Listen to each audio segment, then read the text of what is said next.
Dr. Cristina Sarmiento, a pediatric physical medicine and rehabilitation doctor. I specialize in the non-surgical treatment of injuries and illnesses that affect movement and function in children and adolescents. My specialty is cerebral palsy. Even though I know a lot about how cerebral palsy affects kids and adolescents, I'm not familiar with how to design research studies in this area. I want to meet with Dr. Brooke Dorsey-Holloman, an associate professor in the Department of Family Medicine at the University of Colorado School of Medicine. She specializes in the use of qualitative and mixed methods in health services research and is skilled at health policy and program evaluation. I think she can help me. Join me as I ask the professor to assist me in designing a study to learn more about my patients' needs. Hi, Dr. Dorsey-Holloman. It's nice to meet you. Thank you for meeting with me today. It's nice to meet you too. Thank you for scheduling a consult with me.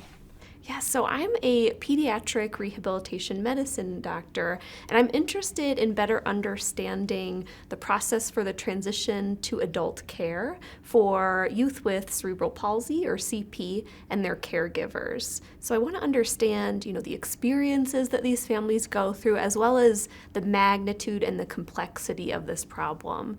And so I have a few questions about how best to design a research study around this topic. And is it okay if we open up some questions to students as well? Absolutely. Hey, Professor, what is a mixed method study design? And how do I know which design to pick? So a mixed method study design is one that takes the qualitative data and the quantitative data and integrates those together to get a more complete understanding of the experiences that you're looking at.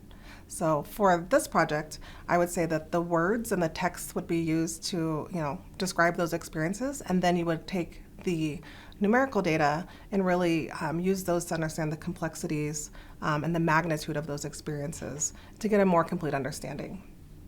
So there are three basic mixed method study designs. The first is convergent parallel mixed methods. There's also exploratory sequential mixed methods, and the third is explanatory sequential mixed methods. So before I could tell you which mixed method study would be best to answer your research question, it'd be helpful to know what made you interested in this topic. Great question. So as a pediatric rehab medicine physician, we care for children with disabilities from the time that they're born, really, sometimes. And as they grow up, I was realizing and seeing in practice that we don't have a great way to transition them to an adult-based healthcare setting when they reach adulthood. And so I really want to work to develop a really effective and family and patient-centered transition program for that transition to adulthood. But to do so, even though I'm the clinician, I feel like we really need the perspectives and the experiences of the young adults with CP, their caregivers, to design really a program that's centered around them. And then I also feel like we need to understand the magnitude of this issue and the complexity of the care needs and resources that are needed in order to design an effective program. Hey, Professor, how does a researcher's personal interest in a topic influence their mixed method study design? And then also, how do they pick the right theory for their mixed method study design? Those are good questions. So as a clinician researcher, one thing to keep in mind is that often your own experience and expertise will also be the reason that you're interested in a particular topic. One thing that we should keep in mind and consider is that may lend itself to some bias. A way that we can counter that bias is by incorporating a theory into your study. That theory would be used from the very beginning all the way through the end, so it's used throughout, and it really helps ground your work to the literature and make sure that we're actually staying consistent with the data and not using too much of your own expertise in the field. Okay, that makes a lot of sense. So the best theory is one that really matches the research question, but also matches the way that the researcher believes that people experience the world. There's really not a right or wrong theory. For you, I think that phenomenology would be a good approach to take because it really matches and aligns with the way that you believe that people experience the world. The important thing is to use this throughout. So you want to be very consistent in your use of the theory and use it in the very beginning of study design all the way through data collection and analysis. Okay, that sounds good.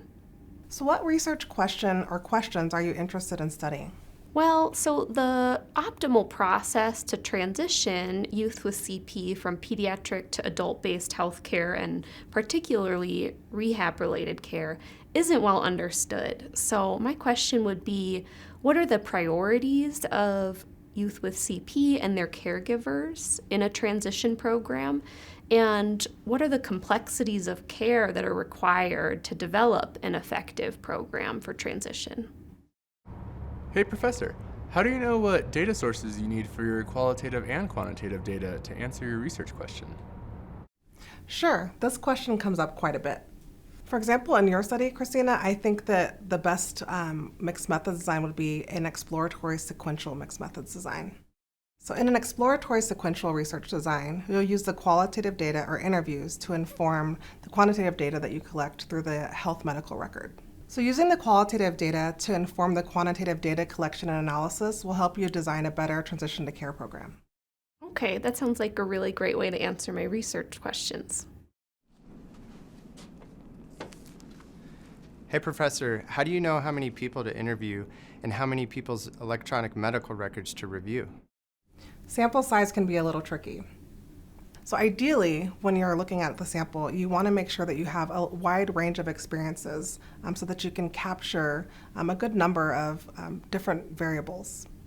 It's kind of hard to do this because you're not going to know this ahead of time. So you really won't know how many interviews you'll need to do with how many participants until you start getting really into the data and collecting that data.